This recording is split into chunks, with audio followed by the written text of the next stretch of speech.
بسم الله الرحمن الرحيم. الحمد لله رب العالمين، ثم الصلاة والسلام على أشرف الأنبياء والمرسلين سيدنا ونبينا محمد وعلى آله وصحبه وسلم. ومركله iyo chapterkeeni afaraad ee ahaa genetics-ka gaar ahaan cashirkiisa afaraad aynu ku baran doono labada qaybood ee kala ah inheritance of ABO blood group, habka la isaga hidaraaco caynada dhiigga uu qofka leeyahay. sidoo kale cashirkeena afaraad waxaan ku baran doonaa sex determination in human, habka ay lagu kala go'aamiyo ay ku noqon karaan ilmuhu kuwa lab ah ama kuwa dhadiga ayaynu ku baran doonaa. waayahay aanu ku hormarno inheritance of ABO blood group, habka la isaga hidaraaco noocyada dhiigga. There are 3 alleles. marka ay laba allele iyo wax ka badan, laba qandi 2 alleles wax ka badan haddii ay noqoto waxa loo yaqaanaa multiple allele. multiple allelesku waa allelada waxay laba ka badan ee mas'uul ka ah in ay wax go'aamiyaan. haddaba marka aynu ka hadlayno ABO blood groupka, habka caynada dhiigga la isaga hidaraaco waxaa mas'uul ka ah 3 alleles, 3 allele oo kala duwan that exist and specify for the production of antigens. saddexda nooc ee jira waxa weeye A,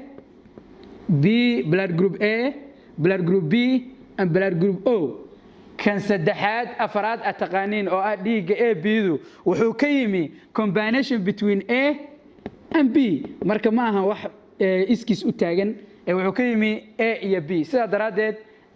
3 alleles ayaa go'aamiyo, waxaana u naqaanaa multiple alleles. waayahay marka aan leenahay A, B iyo O maxaa uga jeednaa? ma dhiiggeena ayaa xarfahaasi ku jiraan? waa may. nooca antigenka ee lidjirgalaha antigenka laga helayo red blood RBC-ga qofka ayaa waxaan lagu go'aaminayaa shakligiisa nooca uu yahay. ayaa waxaan dhahaynaa kani waa A, kana waa B, kanina waa O haddii laga waayo wax antigena. waaya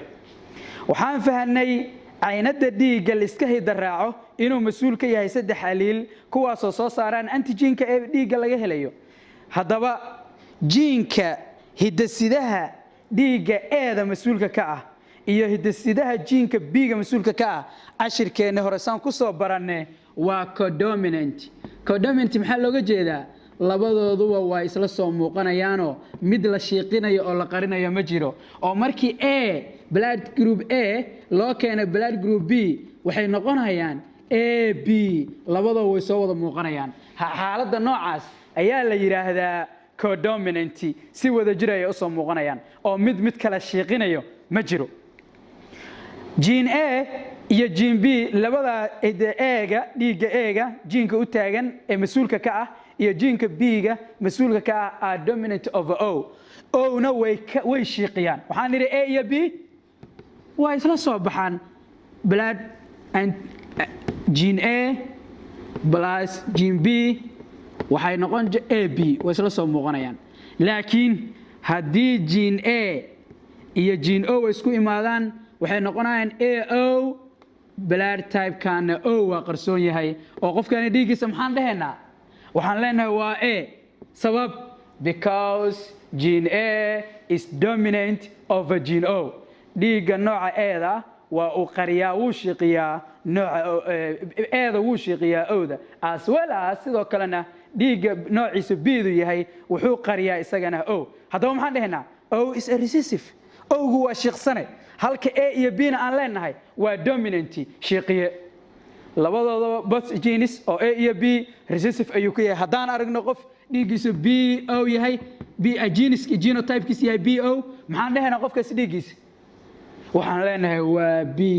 why? because O is a recessive gene. waa gene la shiiqiyo oo la qariyo. jadwalkani waxaan ku baranaynaa oo inoo naga caawinayaa haddii genotype aynu aragno AA, genotype ah AA haddaynu aragno waxaan leenahay qofkaasi muxuu yahay dhiiggii antigenka laga helayo. nooca antigenka red blood cell-ka proteinka laga helayo waa noocee? hadduu yahay genotype-keena AA, antigenkiisu waa he antigen A ayaa ku jiro. hadduu antigen A ku jiro nooca dhiigga muxuu yahay? waa A. kama hadlayno markaan joogno circulatory-ga habka blood transfusion-ka isku shubidda dhiigga lisasiinta ma ka hadlayno waxaan ka hadlaynaa habka lisaga hidda raaco dhiigga ayaanu ka hadlaynaa haddaan aragno AO qofkaasi dhiiggiisa maxaan dhahaynaa blood type-kiisa waa A haddaan aragno BB qofkaasi dhiiggiisa waa maxay waa B haddaan aragno BO O'du waa recessive qofkaasi dhiiggiisa waa B haddaan aragno OO qofka dhiiggiisu waa O sida kaaga muuqdo shaxanka meesha ku qoran markaan ka shaqeynayna hadhow aan qaadanayno genotype-kaas iyo phenotype-kaas ayaa aad ku kaalmeyn doono tusaale haddaan daraaseyno shaxanka sawirkan diagramkan meesha ka muuqdo wuxuu ina tusayaa two parents laba waalid oo midna uu yahay dhiiggiisa A gaar ahaan eegu marna waa homozygous pure marna waa heterozygous marka uu yahay heterozygoska waalida iyo mid dhiiggiisu yahay B laakiin nooca isna heterozygoska ayaa isguursaday haddaba ilmaha ay iska dhalayaan possible genetic inheritance oo nooca dhiigga iska dhaxlayaan muxuu noqonayaa sida kaaga muuqdo shaxanka diagramka meesha ku qoran ee aad si fiican u daawanaysid ayaan annaguna gacanteena kaga shaqeynaynaa si kooban waxaan dhahnay waxa isguursaday qof dhiiggiisu yahay A noocee A oo heterozygous waa parent genotype phenotype muxuu noqonayaa blood group A genotype-kana AO waxa uu guursaday qof kale dhiiggiisu yahay haweeney dhiiggeedu yahay B laakiin B-dani waa isna waa heterozygous waayahay haddaan qoranay parental genotype phenotype-kana aan naqaano uu yahay dhiiggan A dhiiggaanu yahay B haddaba xeerkii Mendel ayaynu marsiinaynaa oo marka la joogo first law of Mendel waxaa la dhihi jiray law of segregation xeerka takooridda kala soocidda oo maxaynu kala qaadaynaa A gaamidaan ka dhigaynaa B-na O-na gaamid kalaan ka dhigaynaa okay noo xir kanina sidaas si lamida waxaan ka dhigaynaa waa kala qaadaynaa gaamidkiisa u celinaynaa waay haddaba marka qofka dhiiggiisu yahay hadday labadan isku imaadaan maxaa soo baxay A B mar kale waxaan qaadayaa eedan waxaan u geenayaa O-daas waxaa soo baxay A O markaan waxaan qaadanayaa O-ga recessive-ka iyo dominant-igu waxaa lagu hormaraa dominant-iga B iyo O yaa dominant B ayaa okay waxay noqonaysaa B O haye O labadan waalid ee dhiigooda qofna yahay A qofna yahay B possible phenotypeska ilmaha iska dhali karaan nooca dhiigooda uu qaadanayo muxuu noqonayaa qofkani dhiiggiisa blood group nooce waa blood group AB haye ilmo AB oo iska dhali karaan maxay kale iska dhali karaan ilmo dhiiggiisu yahay A maxay kale awood u leeyihiin iska dhalaan ilmo dhiiggiisu yahay B maxay kale iska dhali karaan ilmo dhiiggiisu yahay O sidaa daraadeed dhammaan afarta nooc ee dhiigga jiro labadaani waalid waa iska dhali karaan qaybtan waxaan niri waa parental genotype phenotype-kooduna waa A iyo B tan ku xigto waan sheegnay waxaan dhahnay waa parents waa gametes ayaan ka dhignay waa gameteske kuwan dambana waa waa F1 waa offspring ama ilmihii ka dhashay markii ay isguursadeen labada waalid ee midna dhiiggiisu yahay A midna yahay dhiiggiisu B way haddaan sidaa u fahanay aynu niri hadhow labadan waalid ilmo dhiig noocay iska dhali karaan jawaabteenu waxay noqonaysaa dhammaan possible phenotypeska dhiigaga jiro ayay iska dhigaan blood group AB blood group B blood group A and blood group O inta waa iska dhali karaan example 2 example-keena labaad wuxuu qorayaa in a legal dispute maxkamad ashtako oo isku qabsadeen two families laba qoys oo kala qoyska Cali iyo qoyska Jaamac both claimed labadoodu waxay ku doodeen to have said inay waarid u yihiin ay dhaleen gaal gabar by the name mantiq la yiraahdo gabadhaasi dhiigeeduna inuu yahay AB markaynu baarnay waxaan aragnay inay AB yahay gabadhu dhiigeedu waa AB waaridka sheeganaya ee Cali dhiigiisu waa A xaaskiisuna dhiigeedu waa O halka reerka labaad ee gabadha ku haysto ee Jaamaca dhiiggiisu waa A isna sida cali oo kale haye wareer ay halka ka taagan annagaana laga doonaya inaan kala saarno and his wife xaaskiisa laakiin dhiiggeedu waa B haddaba determine waxaa go'aamisaa which family qoyskeeba is likely biologically parent sida dhabta u dhalay keebuu noqonaya karsaday lama rabo kan sida dhabta u dhalay gabadha yar la yiraahdo maandeeq show your working adigoo ina tusayo habka uga shaqeysay hadaa su'aasha fahantay aynu ka shaqeeyno su'aasha jawaabteedu waxay noqonaysaa sida tan soo socoto waxaan ku raadinaynaa marka koowaad cali in uu yahay dhiigiisa AA oo pure oo homozygous xaaskiisana maxaan dhahnay dhiigeedu waa he oo waxaan ku raadinaynaa pure haye maxaan sameynaynaa eeda gameteska u kala qaadeynaa 2A kanina waxaan u kala qaadeynaa 2O aad ila soco maxaan sameynayaa haye O ilmahan wuxuu noqday AO haye kan ku xigo AO sidoo kale AO sidoo kale AO maxaa halkaa inooga cad in possible phenotype-ka carruurta iska dhali karaan kaliya inuu yahay nooca heeb phenotype-ka blood group A kaliya waxay iska dhali karaan ilmo dhiigoodu yahay A gabadha yar maandeeq dhiigeedu muxuu ahaa AB hadday waalidku sidaa ahaayeen homozygous yihiin maxkamaddu waxay u xukmaysaa inuusan cali dhali karin laakiin haddaan cali ka dhigno mar kale haddaan u soo qaadan inuu yahay AO haye isma bedelayso hooyadu dhiigeedu waa O waa yahay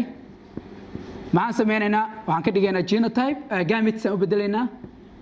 waan u bedelnay xeerkii waan raacaynaa Mendel haye markaan waxaan sameynaynaa fertilization cross haye maxaa ka soo baxay AO genotype AO dhiigan muxuu noqonayaa A haye kanina AO haye kan noo soo qaad OO kanina OO waalidkaani reerka cali ilmaha iska dhali karaan markan labaad oo aan ka dhignay heterozygous wuxuu noqonayaa dhiig A ah ilmo kale oo dhiigooda A yahay iyo laba ilmood oo dhiigooda yahay O sidaas daraadeed annagoonan ka shaqeynin faarax waxaan garanaynaa in ilmahan AB ah aysan dhali karin labada waalid ee ah cali iyo xaaskiisa reerkiisa reer cali inaysan gabadh dhali karin haddaad ka shaqeysid reer faaraxna way ku fududahay oo waxa soo qaadanaysa reer jaamacna wuxuu dhiigiisu ahaa A eedu waxa ka dhigtaa pure ka dhig xaaskiisuna maxay dhiigeeda B da waxaan ka dhigaynaa pure waa yahay oo kala cali gametes AA haddana kuwaana gametes u celi BB haye fertilization samee waa AB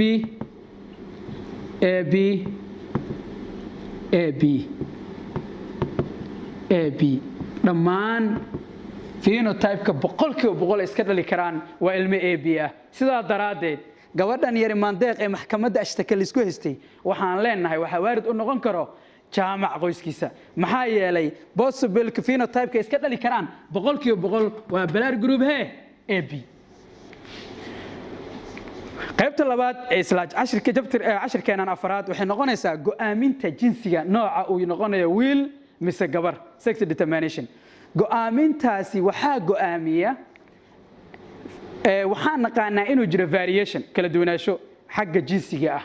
sex jinsiga ee bini aadanka waxaa go'aamiya laba chromosome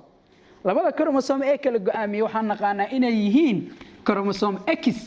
iyo chromosome Y markaynu ka hadlayna xagga karyotype-ka qaabka ay chromosomes ku samaysan yihiin aadamuhu waxa uu leeyahay 46 chromosome 46 chromosome marka laba la iskugu qabto waxay noqonayaan 22 autosomal 22 kamida waxay u shaqeeyaan somatic cells unugyada jirka ay mas'uul ka yihiin halka kan u dambeeya ee chromosome-ka 23aad ee u dambeeya uu yahay 23 sex chromosome sex chromosome kan muxuu noqonayaa X iyo Y muuqaalka markii la eego waxa la arkayaa hal dheer iyo mid kale oo gaaban kan dheer waxaan u dhahaynaa waa X halka midkan gaabanay sida bakoorta u qorafan waxaan leenahay waa Y ee jirkeena wax X iyo Y la yiraahdo kuma jirtee waa yahay haddaba hadday saan fahanay in bini aadamku uu kala duwan yahay variation uu jiro go'aaminta in gabar iyo wiil noqdana ay kromosoomyada la mas'uul ka yihiin jinsiga ee la yiraahdo X and Y chromosomes the X chromosome is longer than uu ka dheer yahay Y chromosome sawirkaasi meesha nooga muuqdo wuxuu noo cadeynayaa anagoo adeegsanay habkii Punnett square ay ku soo bixi karto in la dhalo wiil ama gabar waaye aabuhu waxa uu wataa gameteskiisa waxa laga helayaa sperm cellkiisa 2 X and Y chromosome ukunta eega female-kina waxa laga helaa hal nooc oo chromosome ah oo XX ah haddaba anagoo Punnett square-keena qaadanayno haddaan isku keenno maxaa dhacayo kor waxaan saaraynaa baarid male-ka waxa leenahay waa X iyo Y dhinaca bidixda maxaan dhigaynaa female-ka waa X iyo X sida caadiga isku dhufashadii oo kale aynu sameeyno haddii aan ku dhufano X tan maxaa soo baxayo X tan waxay noqonaysaa 2X Y dan X tan maxay noqonaysaa X iyo Y labadaan isku dhufo X iyo Y labadaan isku dhufo haddana waa X iyo X labadaan isku dhufo waa X iyo Y waxaan meeshan ka ogaanay 50% boqolkiiba 50 probability itmaalka in lagu dhali karo gabar boqolkiiba 50 in lagu dhali karo wiil aysan jirin sifo ah in boqolkiiba 70 wiil la dhali karo boqolkiiba 100 la dhali karo gabar ilmuhu waxay ku dhalan karaan probability boqolkiiba 50 inay noqdaan gabdho boqolkiiba 50 inay noqdaan wiilal haddaba go'aamintuna Allah subhanahu wa ta'ala qofku dooran wuxuu siiyaa wiilal qofku dooran wuxuu siiyaa gabdho qofku dooran uu isku daraa laakiin male-ka ayaa go'aaminta laho isaga ayaa Y chromosome leh balse female-ku waxay diyaar la tahay mar walba 2X oo ay soo baxayso gabar sawirka sida nooga muuqdo waxa meeshaasi ka soo baxay boqolkiiba 50 inuu yahay wiilal boqolkiiba 50 inuu yahay gabar way exercise kana gabagabeynayna cashirkeena afraad oo ah hooyo dhiigeedu yahay O ayaa waxay dhashay ilmo dhiigiisu yahay B waxay sheegtay ilmahaasi inuu aabbo u yahay nin dhiigiisu yahay AB haddaba si ay maxkamad u tagto DNA-da ayaa aad loogu go'aamiyaa balse kiiskan haddaan ka hadalna aabbahaasi inuu ilmahaasi dhalay how should the case be determined sida go'aan looga gaari karaa adigoo raacayo habkii aan uga shaqeynaa ama testicle isticmaal ama Punnett square isticmaal su'aasha labaad nin dhiigiisu yahay A oo heterozygous ah ayaa wuxuu guursaday haween dhiigeedu yahay B oo homozygous ah adigoo ku sameynaya cross waxaan ka rabaa probability itmaalka proportionka saamiga ilmahaasi ay ku soo bixi karaan dhiigooda A boqolkiiba intuu ku noqon karaa boqolkiiba intuu dhiigis ku noqon karaa B probability boqolkiiba intuu O ku noqon karaa boqolkiiba intee AB ku noqon karaa aad baa umahadsantihiin halkaasi waxaa inoogu dhan cashirkeennii afraad waxaynu insha Allah u wareegi doonaa cashirkeenna shanaad